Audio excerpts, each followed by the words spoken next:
नमस्कार दोस्तों, स्वागत है आपका A to Z स्टोरीज अद्भुत ऑफिशियल चैनल पर।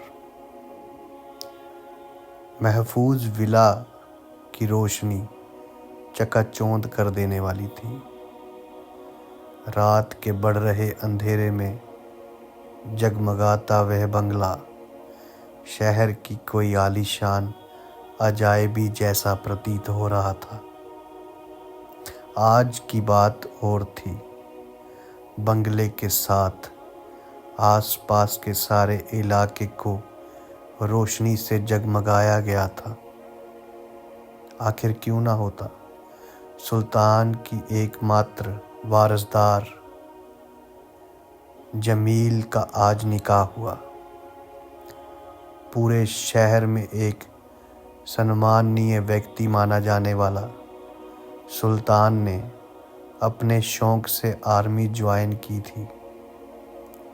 ना जाने कितनी बार मौत को चकमा देकर वापस वो लौट आया था। जब वे रिटायर हुआ तो उसके शरीर पर गोलियों के 40 साबुत निशान थे और जमील जैसे सुल्तान की ही प्रतिकृति था। सांवला सा रंग, गोल चेहरा और झील सी आंखें क़यामत ढा रही थी। उसकी लाइफस्टाइल सबसे हटके थी। अपनी मर्जी के मुताबिक वो जीता था। एक राजकुमार जैसी उसकी जिंदगी थी। बिन मांगे सब कुछ उसे हासिल था। आलिया से निकाह भी उसी की मर्जी थी। सब कुछ कितना जल्दी हो गया था। वो तो ना जाने कितने दिलों का अरमान था। जब वो अपनी खुली बॉडी को लेकर लॉन्ग ड्राइव पर निकलता था तो लड़कियां उसकी एक झलक को तरस जाती थी। सुनहरे घुंघराले बाल उसके आकर्षण में इजाफा कर रहे थे, मगर सबका दिल तोड़कर उसने आलिया को चुना था। आलिया खुदा के दरबार से निकला वो नायाब हीरा थी जिसे तराशने में सोने रब ने कोई कसर नहीं छोड़ी थी। उसके बदन में संगमरमर की लज्जत थी। चंद्रमा के तेज पूंज जैसी चमक उसके रूप में थी। कोई अप्सरा की भांति गजब का नूर था उसके चेहरे में और उस नूरानी चेहरे ने जमील के दिलो दिमाग में ऐसी खलबली मचाई कि आखिर उस नूरे नज़र को अपनी नज़रों का सुकून बना लिया। रात काफ़ी हो चुकी थी। अब तक जमील को अपने दोस्तों ने नहीं छोड़ा था। सब तरह की उससे मांग कर रहे थे। वे कोई राजकुमार से कम नहीं लग रहा था। बहुत ही महंगी सुवर्ण के तारों से बनी जाली वाली शेरवानी उसने पहनी थी। उसके हाथों में किसी ब्रांडेड कंपनी का महंगा स्मार्टफोन था जिससे वो बार बार वीडियो कॉल करके आलिया को परेशान कर रहा था। एक बार आलिया का मैसेज भी आ गया था, अब कितना तरसाओगे मेरे राजा।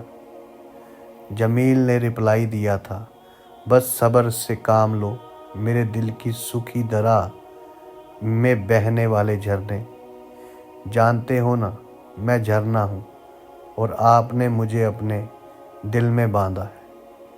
नहीं तो आलिया तुम वो झरना हो जो मेरी सूखी ज़मीन को भिगोकर ताउम्र रखोगी ना। आलिया ने कहा, हाँ जी आप चले आइए, आपको भिगोने की शुरुआत कर लूँ। दोस्तों के बीच भी आलिया की बातें पढ़कर उसका दिल पसलियाँ से टकरा रहा था। उसके होठों पर शरारती हंसी उभर आई थी। भारी भरकम जेवरों में घूम रही औरतें किसी राजवाड़ी ठाठ की झलक दिख रही थी। जमील अब आलिया के पास जाने को बेकरार था। मगर दोस्तों को छोड़कर कैसे निकलता। कुछ सोच ही रहा था कि उसकी चचेरी बहनें गुलाब की तरह खिला हुआ मुंह लेकर उसके सामने पेश हुई। अब कितनी देर बैठे रहना है, चलो दोस्तों से कल बातें कर लेना, भाभी इंतज़ार कर रही है, कहकर दोनों ने जमील को एक एक हाथ पकड़कर उसे खड़ा कर दिया। जमील ने अपने दोस्तों पर एक शरारती निगाह डाली और वे चल पड़ा। उसके दिल में खलबली मची हुई थी। आलिया के दीदार को तरसता अपनी बेहिया आंखों को झुकाकर वे चल रहा था। दोनों बहनों ने बेडरूम के पास लाकर उसे अंदर धक्का दे दिया।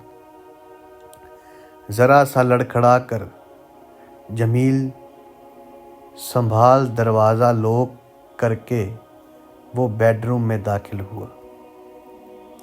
फूलों से सारा कमरा सजाया गया था। तरह तरह के परफ्यूम से हवा महक रही थी। अपने बेड गुलाब के फूल बिछा दिए गए थे और उस पर मोगरे के श्वेत फूलों से दोनों के नाम अच्छी तरह लिखे गए थे। जमील देखता ही रह गया। जोधपुरी चुनरी ने घूंघट से दो आंखें शर्म से लाल होती हुई जमील को देख रही थी। एक मासूम चेहरा बेसब्री से इंतज़ार कर रहा था। टुकुर टुकुर देखती आंखों में झांक कर जमील शायराना अंदाज में बोला, कत्लेआम करके रखा है हमारे जिगर को, इस पहलू में संभालूं सुकून आ जाए। ऐसा है क्या? घूंघट से कोयल की आवाज़ निकली। तो इतनी देर क्यों लगाई? जमील उफनते हुए रूप के जलवे को तराशता हुआ उनके करीब बैठा। आज कोई शिकायत नहीं, ना गिला कर। मिटने दे मेरी हस्ती इस तरीके से मिलाकर। शर्म से आलिया लाल हो गई थी। उसके करीब बैठकर जमील ने जन्नत का नज़ारा करना चाहा। तब उसने अपने मुलायम हाथों से जमील को रोकते हुए कहा, आलिया का नज़ारा दिखाएंगे, मगर कुछ चाहिए, हमें भी चाहिए। मांगो, इस जान से ज़्यादा क्या मांगोगी? आपकी जान तो वैसे भी हमारी है, बस एक वादा करो। क्या? जमील हैरत से उस नाचीज़ को देखा। आज के बाद आप सिगरेट नहीं छुओगे। जमील उसकी मांग पर हैरान रह गया। आलिया का हाथ अपने हाथों में लेकर उसने कहा, जिस दिन आपका यकीन टूटे हमारी सांसें रुक जाए। हाय अल्लाह, ऐसा मत बोलो, आज के दिन भी मुझे रुलाओगे। जमील ने उसे अपने सीने से लगाया। चांद से वे चेहरे की झलक पाकर उसका रोम रोम अपनी किस्मत पर शुक्रगुजार था। उसने आलिया की पलकें चूमी, फिर चेहरे को इत्मीनान से देखा। अपने हाथ से वे उसके अलंकार उतारने लगा। सारे गहने बारी बारी उतारे, फिर दुल्हन के जोड़े को उतारने उसकी पीठ की ओर झुका। साइड पर टेबल पर रखा दूध का गिलास उठाकर आलिया ने जमील के होंठों पर लगाया। उसकी आंखों में देखता हुआ जमील दूध पीता रहा। दूध पी लेने के बावजूद उसकी आंखों में प्यास वैसी ही थी। आलिया का जोड़ा उतार लिया। धीमे से उसने उसकी चोली सरका ली। अब वे सिर्फ अंत वस्त्रों में थी। उसके सब्र का बांध मखमली बदन को देखकर टूट गया। उसने अपने होंठ वो शरबती होंठों पर रखकर शिकायत मिटाने झुका दी। एक ज़बरदस्त धक्का जमील को लगा। धक्का उसे आलिया ने दिया था। एक ही धक्के में वे उछलकर बेड से नीचे गिरा। वो अविश्वास भरी निगाहों से आलिया को देख रहा था कि ये कैसा मजाक हुआ। वे अपनी जगह से उठने जा रहा था कि आलिया चिल्लाई, मुझे छूने की गुस्ताखी भूल से भी मत करना, खाक में मिला दूंगी तुझे। ये तुम क्या कह रही हो? आलिया, तुम मेरी बीवी हो। खलील की बात पर जैसे उसका मजाक उड़ा रही हो, ऐसे उसने मुंह से डरावनी हंसी निकाली। खौफ का बदतमीज, ये हुस्न तेरा गुलाम नहीं है।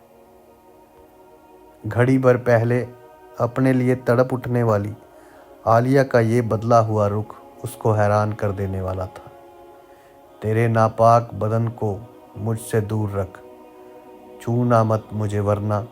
उसकी चेतावनी से जमील कांप उठा।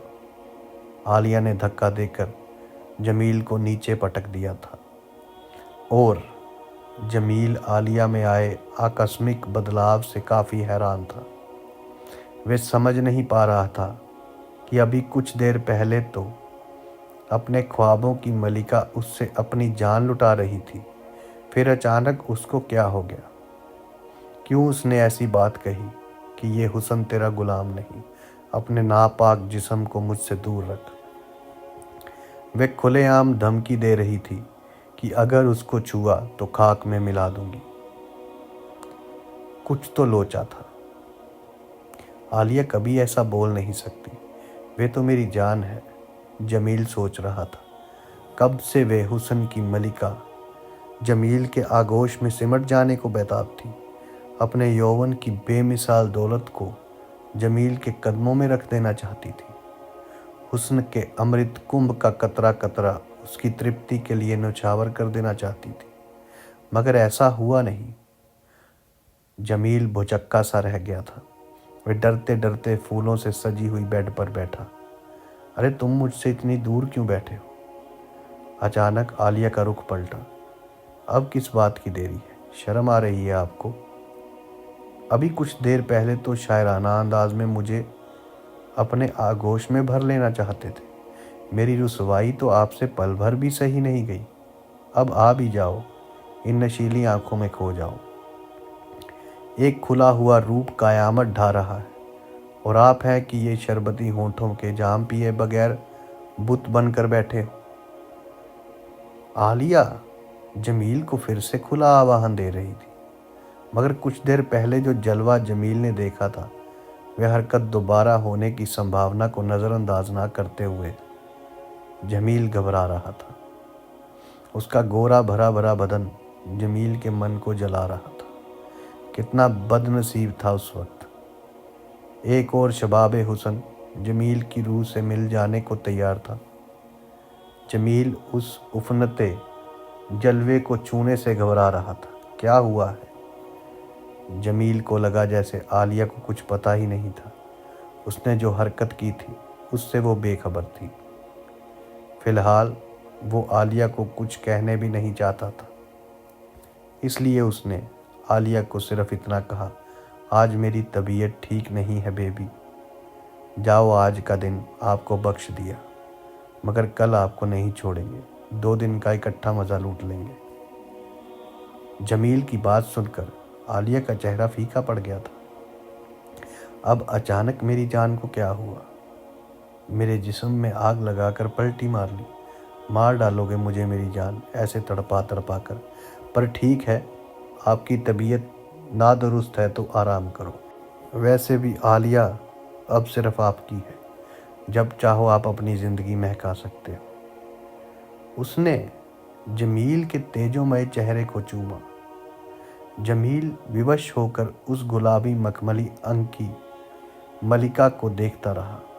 उसके अंत वस्त्रों से उजागर हो रहे वक्षस्थल की गोलाइयों को देखता हुआ वो बेड से उठा। उसको डर था कि कुछ देर और आलिया की बगल में बैठा रहा तो फिर अपने मन को रोक नहीं पाएगा, और अब दोबारा वो जलील होना नहीं चाहता था। सामने दीवार को सटाकर एक मखमली सोफ़ा रखा हुआ था, जिस पर कोई सोना चाहे तो आराम से सो सकता था। जमील जब तकिया लेकर सोफे की ओर बढ़ा तो आलिया नाराज़ हुई। अपनी नाराज़गी उसके शब्दों में उभरी। जनाब, शायर साहब, आप मेरे पास बेड पर सो सकते हो। एतबार रखिए, रात में कोई उल्टी सीधी हरकत नहीं करूँगी। ना रे, जमील ने मुस्कुराने की कोशिश करते हुए कहा। कहीं आप मेरा रेप कर दोगी तो? जमील की बात सुनकर आलिया ने मीठा गुस्सा जताते हुए तकिया उठाकर जमील को दे मारा। रेप करने को जी चाहा तो वहां आकर भी करूंगी, समझे मेरे बुद्धू मियाँ। फिर वे अपनी बेड पर ऐसे लेटी कि जमील का चेहरा अपनी निगाहों में रहे। जमील भी ना चाहते हुए सोफे पर लेटा था। दोनों ही एक दूसरे को उलझन के साथ देख रहे थे। आलिया समझ नहीं पा रही थी कि अचानक जमील ने उससे दूरी क्यों बना ली, और जमील सोच रहा था कि मेरी आलिया मेरी होकर भी मेरी नहीं थी। आखिर क्या राज था वो? तकरीबन रात के 1 बजे का वक्त था। अपनी सुहाग रात के दिन अपनी बीवी अंत वस्त्रों में अबोट यौवन का खुला दीदार करती लेटी हो, वहाँ उसे नींद कैसे आनी थी? वे करवटें बदल रहा था। काफ़ी मशक्क़त के बाद आलिया अभी अभी सोई थी कि अचानक उसकी बॉडी में हरकत हुई। उसने अपने पैरों को मोड़कर घुटनों के ऊपर उठाया। जमील हैरत से आलिया को देखने लगा। आलिया के चेहरे पर नशीली मुस्कान थी। उसके होंठ खुलकर फिर चिपक रहे थे। उसने अपना हाथ उठाया और अपने चेहरे को सहला रही थी। वो बार बार अपनी गर्दन ऊपर उठा रही थी। ऐसा लग रहा था कोई उसके बदन के साथ खेल रहा था। कोई हल्के हल्के उसकी पूरी बॉडी को सहला रहा था और आलिया अपना आपा खो रही थी। वो अपने पूरे बदन को बार बार मोड़ रही थी। फिर उसका मुंह खुला। उसने दर्द को महसूस किया, मीठे दर्द को, जो उसके चेहरे पर साफ झलक रहा था। वो बार बार अपने पैरों को उठा रही थी। जमील उसकी हरकतें देखकर अंदर ही अंदर जल रहा था, आतंकित हो उठा था। ऐसा लगा रहा था जैसे आलिया अपनी बेड पर अकेली नहीं थी, कोई सवनन में उसके साथ था और वो मदहोश होकर बाकायदा उसे साथ दे रही थी। जमील को काटो तो खून नहीं, ऐसी हालत हुई। अपनी मलकाए हुस्न का बदन तृप्ति के आह्लादक एहसास में लगा था। सुहाग रात की रंगीनियाँ जमील के लिए अभिशाप साबित हुई थी। अपनी ज़िंदगी की बेहतरीन रात को जैसे उसके मुकद्दर से किसी ने छीन ली थी। आलिया अपनी सजी हुई बेड पर किसी के साथ हम बिस्तर थी। उसकी हरकतें काफ़ी देर से जमील देख रहा था। वो अपने बिस्तर में इस तरह लौट रही थी जैसे कोई पके हुए आम को निचोड़कर उसका रस पी रहा था। बार बार उसकी गर्दन को ऊपर उठा लेना और आहें भरना, वो दर्दनाक चित्कार जमील के कानों में गर्म सीसा बनकर उतर रहे थे। उसके पैरों को ऊपर नीचे होते देखकर जमील बेजान सा हो गया। आलिया उसके आगोश में इस वक्त वो होनी चाहिए थी। उसकी जगह कोई और उसके खूबसूरत बदन के आज साथ खेल रहा था। जमील कितना बेबस था कि उस नज़ारे को देखने के अलावा वो कुछ कर भी तो नहीं सकता था। वो सारी रात करवटें बदलता रहा। आलिया को छूने का अब उसमें हौसला नहीं था। सारी रात उसने वो नज़ारा देखा।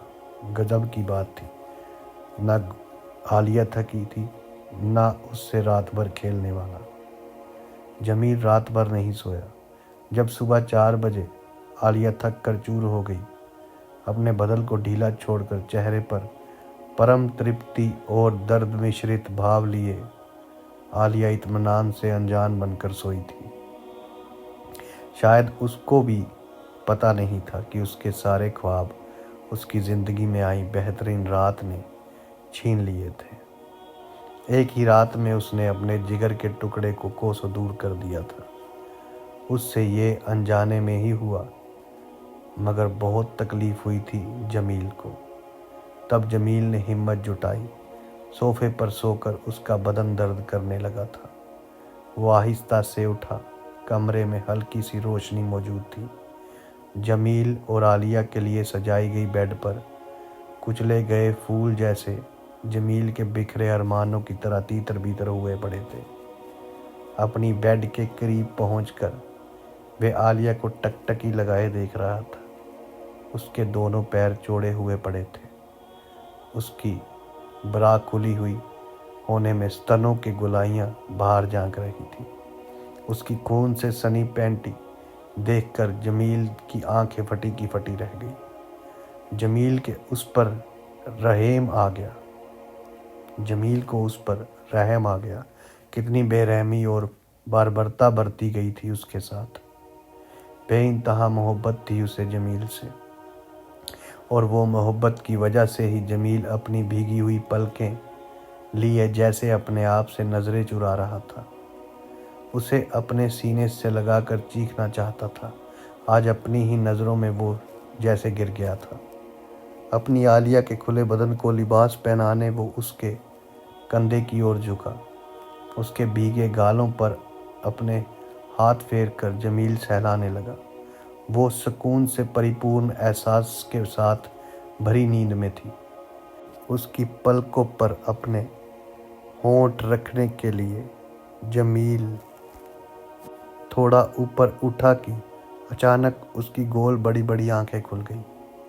इतनी बड़ी आंखें देखकर जमील ने घबरा कर पीछे हट कर ली।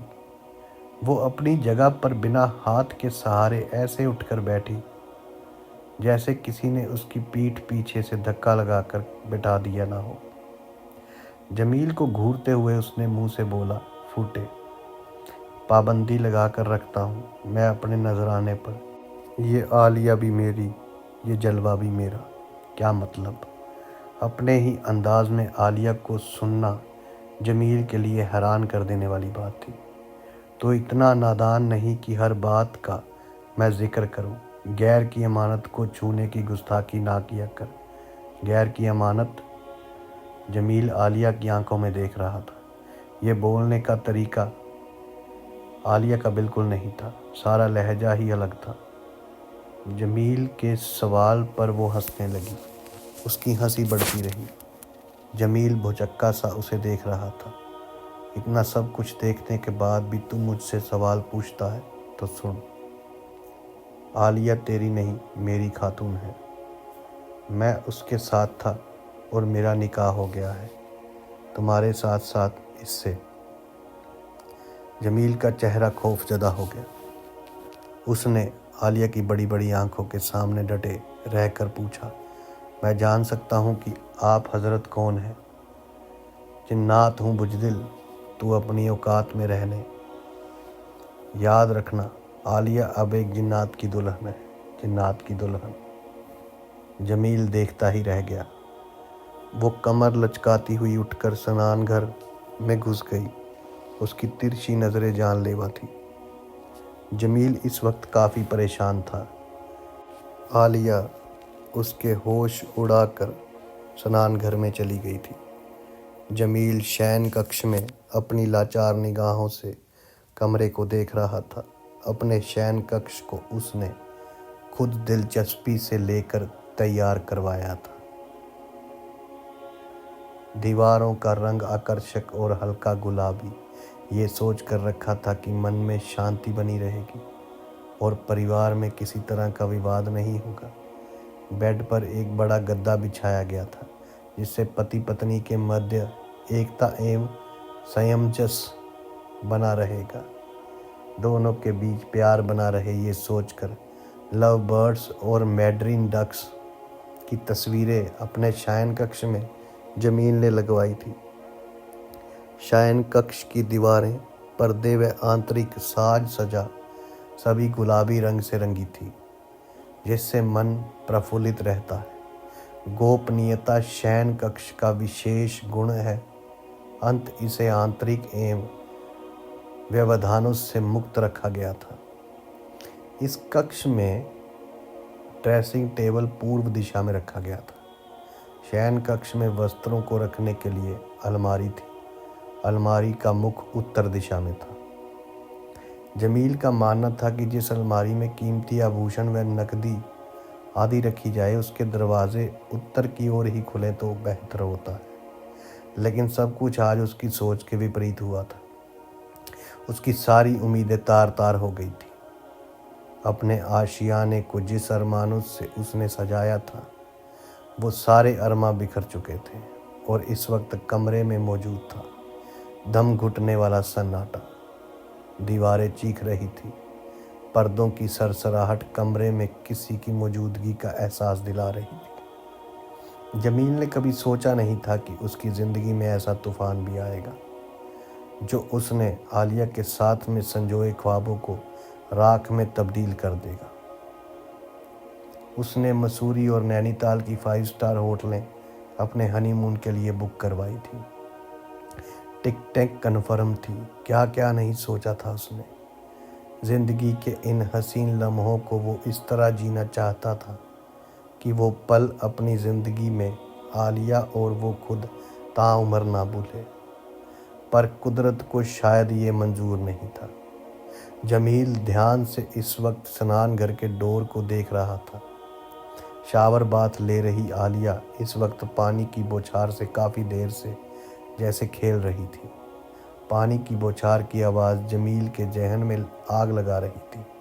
काफ़ी देर हुई तो जमील से रहा ना गया।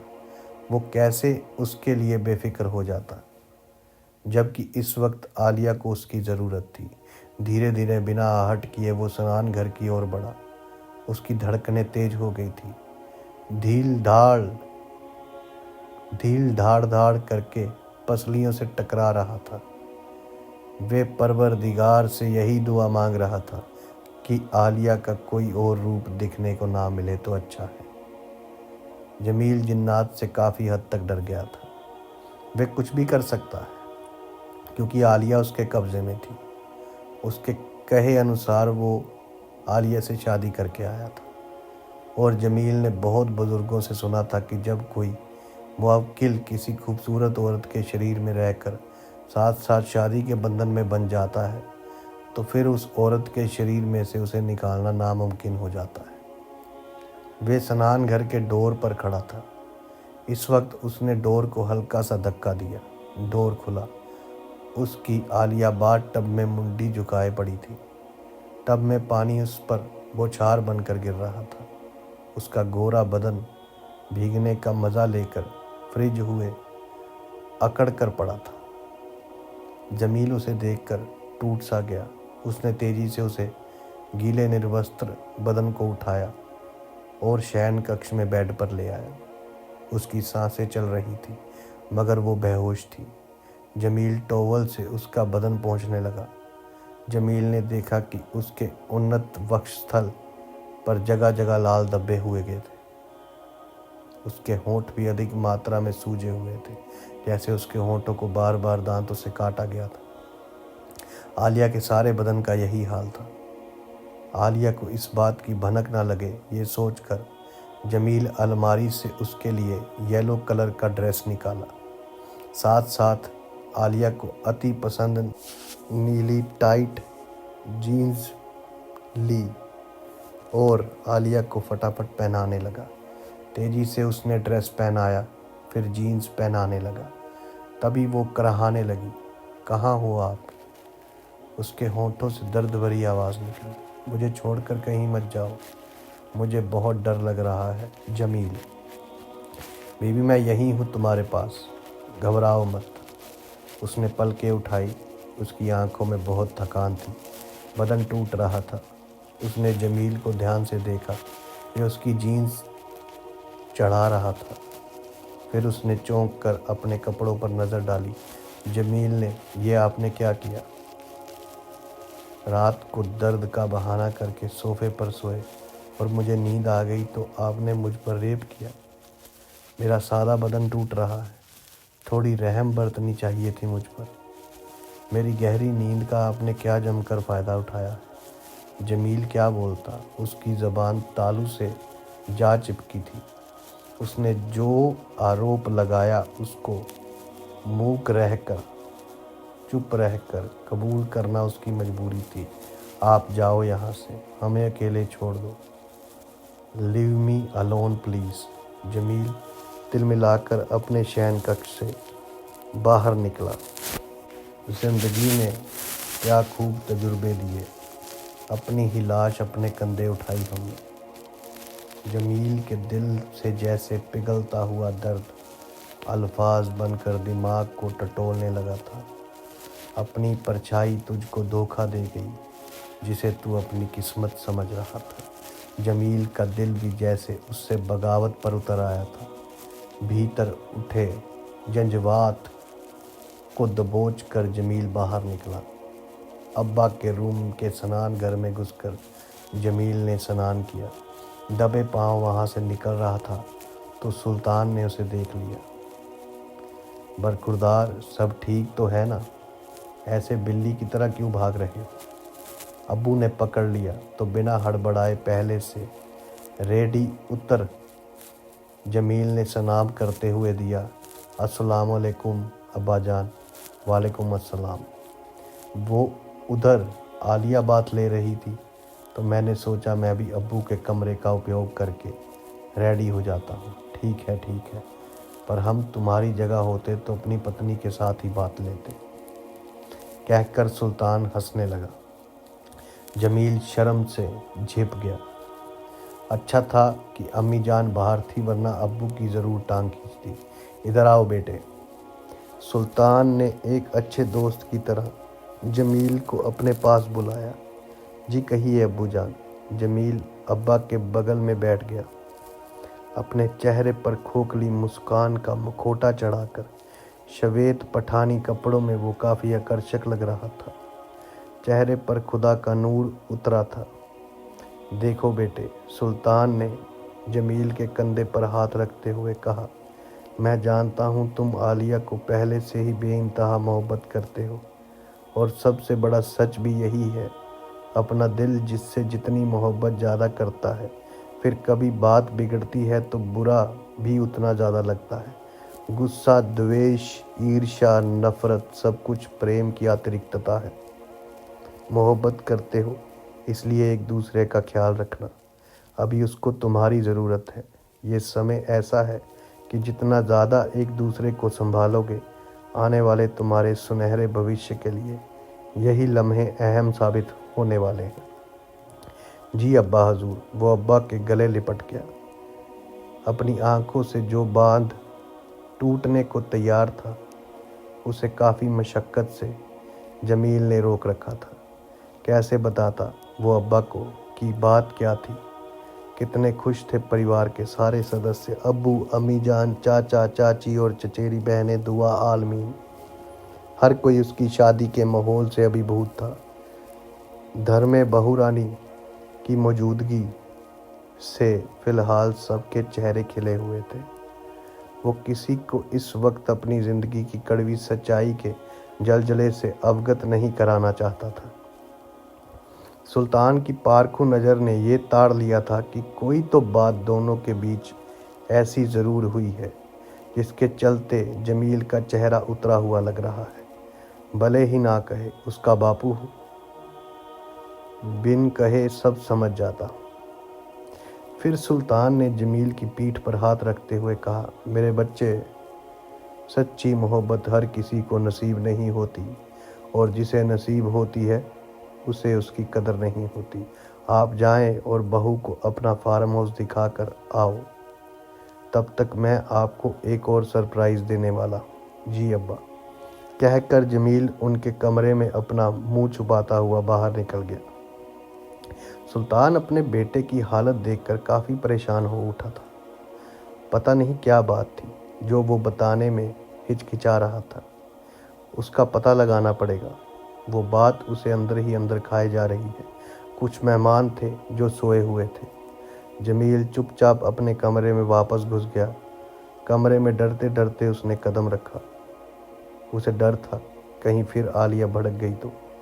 स्नान करने के बाद कुछ थकान कम लग रही थी, मगर मानसिक परेशानी बढ़ गई थी। उसने सारे कमरे को ध्यान से देखा। पहली निगाह में कहीं कुछ अप्रियकर नहीं लगा। बेड की चादर सलीके से बिछाई गई थी। कुछ भी अस्त व्यस्त नहीं था। कहीं आलिया नज़र नहीं आ रही थी। पर्दे हवा से सरसराहट कर रहे थे। वे खाली कमरे में नज़रें घुमाकर बेड को टकटकी लगाए देखने लगा। उसे लगा जैसे कोई बेड पर बैठा उसे घूर रहा है, जबकि वहाँ पर कोई ना था। उसके मन में जिन्नात की भारी भरकम आवाज़ फिर से हथौड़े की तरह गूंजने लगी। उसके साथ साथ मेरी भी शादी हुई उससे। अब आलिया जिन्नात की दुल्हन है। उसकी आंखें डर के मारे सिकुड़ सी गई। बाहर गैलरी में जाने वाले दरवाजे के पर्दे ज़्यादा फड़फड़ा रहे थे। उसको दरवाज़ा खुला होने की भनक लगी। वो तेज़ी से पीछे गैलरी की में निकलने वाले दरवाजे के करीब आया। दरवाज़ा खुला देखकर जमील को यकीन हो गया कि आलिया वहाँ हो सकती है। जमील ने अपनी तसल्ली के लिए गैलरी में झांका।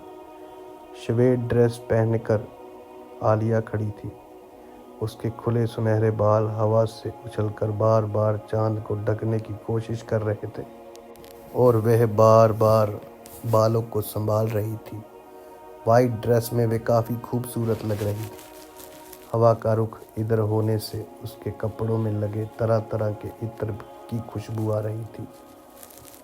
मोगरो, गुलाब, जन्नतुल फिरदौस, इतनी सारी खुशबू एक साथ थी। बहुत से गहने आलिया ने पहन लिए थे। जमील को हैरानी उस बात की थी।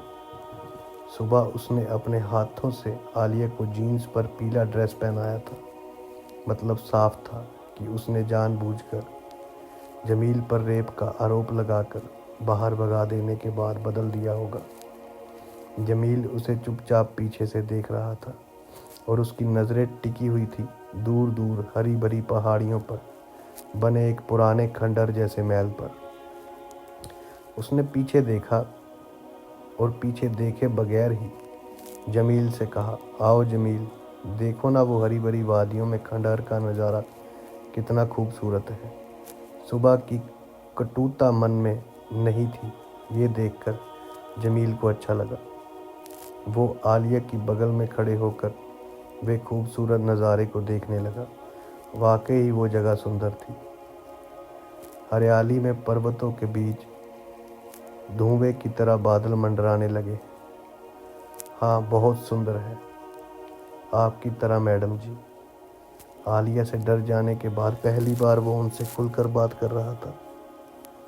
आप मुझे वहाँ ले चलोगे? हाँ हाँ, क्यों नहीं, बोलो कब जाना है? अभी अभी? जमील हैरत अंगेज नज़रों से आलिया को देख रहा था। इतने भोले चेहरे के पीछे एक चालाक दिमाग था जो अब शायद कोई गेम प्लान बना रहा था। बुजुर्गों से जमील ने यह भी सुना था कि जिन्नात को अक्सर श्वेत वस्त्र बहुत पसंद है। अतर की खुशबू उनकी उपस्थिति दर्शाती है। जमील को कुछ कुछ समझ आ रहा था। आलिया में आए बदलाव का राज क्या है? क्या खेल खेलने वाला था? जमील काफ़ी परेशान था। आलिया को वो पुरानी जर्जरित खंडर जैसी हवेली दिखाने ले जाने का वादा कर चुका था। दूसरी तरफ वो आलिया के मौजूदा बदलाव से आहत था। वो किसी और से नहीं पर अपनी सबसे अच्छी दोस्त प्रिया को बता सकता था।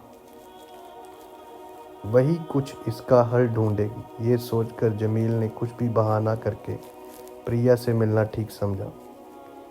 अपनी सोच को अमली जामा पहनाते हुए वो सीधा अम्मी जान के पास पहुंचा। वे किचन में थी। अस्सलाम वालेकुम अम्मी जान। वालेकुम अस्सलाम। बहुत जल्दी उठ गए बेटा, अभी नाश्ता भी रेडी नहीं हुआ। कोई बात नहीं अम्मी जान, पर आप ज़रा आलिया को भी किचन में बुला लीजिए। ज़रा हम भी तो देखें उसके हाथों में जादू है या नहीं। उसको रेडी हो जाने दो, फिर बुलाती हूँ। वो रेडी है, इधर आती ही होगी। तभी आलिया आ गई। अस्सलाम वालेकुम अम्मी जान। वालेकुम अस्सलाम। आपके साहबजादे मेरी क्या बुराई कर रहे थे? वही कि मैं प्रेम की गिरफ्त में फंस कर तुम्हें उठा तो लाया, मगर कुछ खाना बनाना भी अच्छा बना लेती हो या नहीं? हम तो बात ये है, क्या खाना चाहते हो? कुछ भी बना लो, आलू के पराठे जी ठीक रहेंगे। चलो अम्मी, आप बाहर बैठो इत्मीनान से, मैं सब रेडी करके ले आती हूँ। आलिया ने तैयार होकर किचन में घुसकर जमील और उनकी अम्मी जान को हैरत में डाल दिया। ठीक है, तब तक मैं भी दोस्तों से मिल लेता हूँ। नाश्ता करके फिर बाहर चलेंगे, जमील ने जाते जाते कहा। प्रिया को मिले हुए तकरीबन 1 महीना हो चुका था। जब से जमील से आलिया मिली थी, तब से प्रिया ने जमील से मिलना जुलना बंद कर दिया था। आखिर क्या बात थी, जमील आज तक नहीं जान पाया था। प्रिया जमील की सबसे अच्छी दोस्त थी। वो जमील को हमेशा बहुत ख्याल रखती थी। जमील आलिया के साथ में सब कुछ भूल चुका था। वो भूल गया था कि कई और लोग भी हैं जो उसके बहुत करीब हैं। कई बार वो अपनी लीनिया में लॉन्ग ड्राइव पर निकलता था तो प्रिया उसके साथ होती थी। प्रिया अपने दादा दादी के साथ रहती थी। उसके माता पिता का बचपन में ही इंतकाल हो चुका था, मगर दादा दादी ने बड़े प्यार से पाला था उसे। कभी एहसास नहीं होने दिया था कि वो बिन माँ बाप की है बच्ची। उसकी आखिरी मुलाकात के पल जमील ने जहन और आंखों में उभर आए। क्या रे बेवकूफ़, मुझे क्यों याद किया? सबा की किरणें उसके गोरे चेहरे की रंगत बढ़ा रही थी। ब्लैक पंजाबी ड्रेस में वो क़यामत ढा रही थी। उसकी सेहत काफ़ी अच्छी थी, गाल भरे भरे थे। वो हंसती थी तो वे मखमली गालों में डिम्पल पड़ते थे।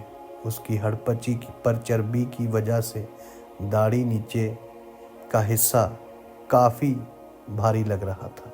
उसके सुनहरे बाल और खूबसूरत चेहरे की बहुत कुछ बोलती आंखें जमील के मन को भाती थी। अब ऐसे क्या देख रहा है जमील? मैं हूँ, भूल गया मुझे? अरे नहीं मेरी नानी, आज लगता है जैसे चांद जमीन पर उतर आया है। आई नो, मुझ पर शायरी मत करना। अरे हाँ मेरी माँ, बैठो हम लॉन्ग ड्राइव पर चलते हैं। अब उसको ले जाओ। किसे? जमील ने प्रिया के चेहरे पर जलन देखी। तुम्हारी नई दोस्त को। तुम्हें नहीं आना चाहती थी तो उसको ले जाएंगे। ठीक है, उसे ही ले जाओ और एग्ज़ाम के वक्त उसी की हेल्प ले लेना। वे गुस्से से वहाँ से निकल गई। जमील उसकी अकड़ से हैरान था। तब वे उसके पीछे छुपे हुए लगाव को समझ नहीं पाया था। वे अकेला ही गाड़ी का एक चक्कर लगाकर वापस लौट आया था। प्रिया मन ही मन जमील को बेइंतहा मोहब्बत करती थी, मगर कभी उसके होठों पर वे बात नहीं आई थी। कॉलेज में बहुत सारी लड़कियां उसकी गर्लफ्रेंड बनने तैयार बैठी थी, पर प्रिया की तरह कोई उसकी दोस्त भी नहीं बन पाई थी। आलिया प्रिया की बेस्ट फ्रेंड थी। वो बहुत कम वक्त में जमील के करीब आ गई थी। उससे प्रिया काफ़ी परेशान रहने लगी थी। उस वक्त एक घटना घटी जिसमें उसकी भी गलती थी। फिर वो नहीं चाहती थी कि इस बात का जमील को भनक भी लगे, और प्रिया की चुप्पी भी सबसे बड़ी सज़ा आज जमील भुगत रहा था, जिसका जिक्र भी वो जमील से कभी नहीं कर पाई। शायद अपनी गलती को छिपाने ही वो जमील से दूर रहने लगी। जमील ने आलिया से शादी कर ली। तब प्रिया सब जानती थी अब क्या होने वाला है। उस दिन बड़ी ज़ोरों से बारिश हो रही थी, रुकने का नाम नहीं ले रही थी। बारिश में भीगना आलिया को ठीक नहीं लगता था। वो चिपके से बरामदे में बैठकर मनहर उदास की गज़लें सुन रही थी कि तभी उसके मोबाइल की रिंग बजी। प्रिया का नेम स्क्रीन पर स्पार्क हो रहा था। सुबह इसको क्या काम पड़ गया, ये सोचते हुए आलिया ने कॉल रिसीव करके रिसीवर अपने कान से सटा दिया। हेलो आलिया। हाँ बोल प्रिया। जल्दी मेरे घर आ जा, तुझे एक बात बतानी है। आंटी को बता देना, बाहर जाना है, शायद देर भी हो सकती है। उसकी आवाज़ हड़बड़ाई हुई थी। ठीक है, आती हूँ। सामने से कॉल काट गई। आलिया फटाफट रेडी हो गई। श्वेत पंजाबी ड्रेस में वो परी लग रही थी। उसकी पूरी बॉडी परफ्यूम से महक उठी थी। हाथों में वैसी ही मैचिंग चूड़ियाँ थी। गले में महंगा डायमंड नेकलेस और कानों में डायमंड की ही ईयरिंग्स थी। हाथों में चमचमाता हुआ छोटा सा पर्स। अम्मी के पास पहुंची तो उसे देखते ही अम्मी ने पूछा, कहीं बाहर जा रही हो बेटी? हाँ माँ, प्रिया के घर जा रही हूँ। फ़ोन पर बहुत हड़बड़ाई हुई उसकी आवाज़ थी। पता नहीं क्या बात हुई होगी। मेरी फ़िक्र मत करना, जल्द वापस लौटूंगी। रेनकोट पहनकर अपनी एक्टिवा पर वो निकल पड़ी। रास्ते में जगह जगह पानी भरा हुआ था। लगभग 10 मिनट बाद आलिया प्रिया के घर पहुंची तो प्रिया अपने कमरे में परेशान सी चक्कर काट रही थी। आलिया को देखकर उसका चेहरा खिल गया। प्रिया की दादी अम्मी वहीं मौजूद थी। उन्हें सलाम करके वो प्रिया से मिली। बोल क्या बात है, आ चल बैठ। उसने आलिया को सोफे पर बिठाया। अपने माथे से पसीना पोंछते हुए बोली, मेरे चाचा की लड़की है, 6 साल पहले शादी हुई है उसकी। संतान में उसको 5 साल की बच्ची है। फ़िलहाल वो अपने मैके में आई हुई है, तो मैं मम्मी के साथ उसे कल मिलने पहुंची। तब चाची ने जो बातें बताई वो मेरे लिए हैरत अंगेज थी। विश्वास करना भी मुश्किल था। एक जैसी घटना से चाचा चाची काफ़ी डर गए थे। ऐसा क्या होता था? आलिया को जानने की उत्सुकता हुई। चाय आलिया को थमाते हुए चाची ने बात की दौर संभाली। उसकी छोटी बच्ची रेशम 2 दिन से किसी को देख डर कर चीख उठती थी।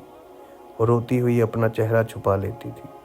उसे चीखने की वजह पूछने पर वो अपनी उंगली से जिस ओर इशारा करती वहाँ हमें कुछ नज़र नहीं आता था, पर वो कहती है वहाँ श्वेत कपड़ों में कोई लंबा इंसान खड़ा है और वो उसे घूर रहा है। उस बच्ची के साथ हो रहे बार बार ये हादसे को कोई समझ नहीं पाया कि कल एक घटना ने चाचा चाची को झकझोर कर रख दिया। सुबह घंटा भर हो गया था।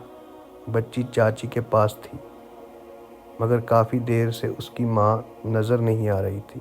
फिर चाची को अचानक याद आया, घंटे भर पहले वो कपड़े सुखाने छत पर गई थी। वहाँ से वो चाची घबरा कर भागी, सीढ़ी चढ़ने लगी। सीढ़ी के उपले छोर पर नज़र पड़ते ही चाची की धड़कनें रुक गई। जैसे वहाँ चाची की लड़की बेहोश पड़ी हुई थी। चाची चीखी। चाचा जी ने संभाल कर लड़की को घर में ले आए। तब से उसने बोलना छोड़ दिया।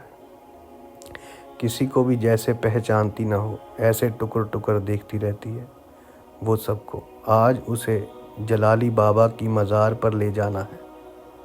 चाचा चाची मान रहे हैं कि घर में कोई बुरी शक्ति का साया है।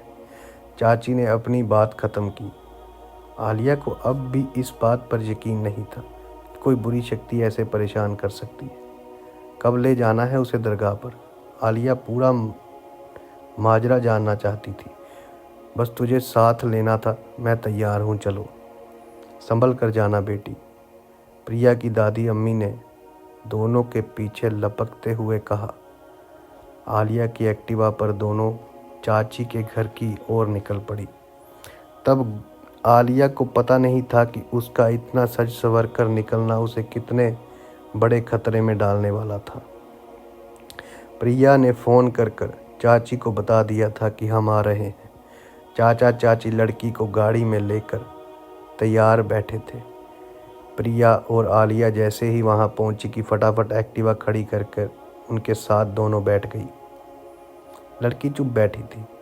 उसको कहीं ले जाया जा रहा है, उस बात की जैसे ही उसे भनक भी नहीं थी।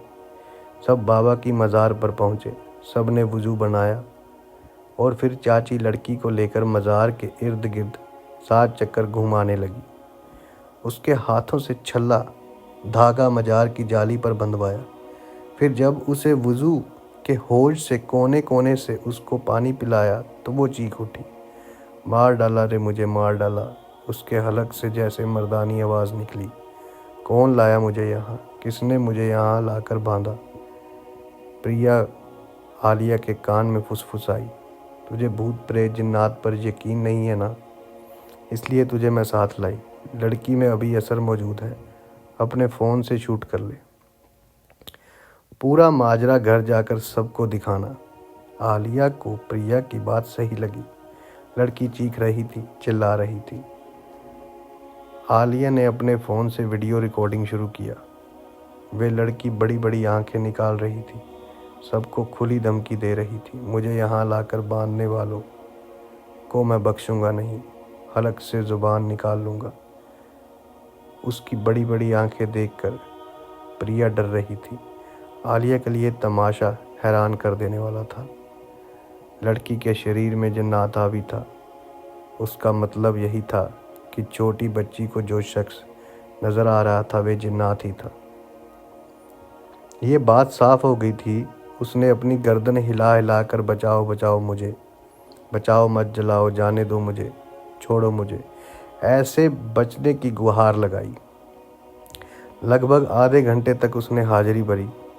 उसको घर लाया गया, तब वे काफ़ी हद तक ठीक थी। उसकी आंखों पर से वजन हट गया था। वे चाचा चाची को पूछ रही थी आखिर उसको क्या हुआ था, क्यों उससे जलाली बाबा की मज़ार पर लाया गया था, मगर किसी ने उसे हकीकत से अवगत नहीं कराया। आलिया अपनी एक्टिवा पर वापस घर लौट आई थी और अपने कमरे में बैठकर बार बार उस वीडियो को देख रही थी कि तभी एक खौफनाक घटना घटी। मोबाइल पूरा वाइब्रेट होने लगा, जैसे उसको लगा धुआं बनकर कुछ बाहर निकला हो। टकटकी लगाए हुए देखती रही। एक पल के लिए उसको लगा था कि शॉर्ट सर्किट की वजह से मोबाइल ख़राब हो गया है, मगर हकीकत कुछ और थी। उसकी आंखों में चमक आ गई और कंधों पर कोई बैठ गया। ऐसी भरी जवानी और ऐसा भारी वजन उसने महसूस किया। जब वे बेड पर लेटी तब उस बात से वे नावाकिफ़ थी कि उसके बदन को कोई सहला रहा था और ये सिलसिला कहाँ जाकर रुकने वाला था। मोबाइल से ऐसा शूटिंग करना उसकी ज़िंदगी के लिए सबसे बड़ी गलती साबित हुई। जल्दी मिलते हैं दोस्तों आपसे अगले भाग में। तब तक के लिए साधु संत फ़कीरों रहबरों की सदा ही जय जयकार।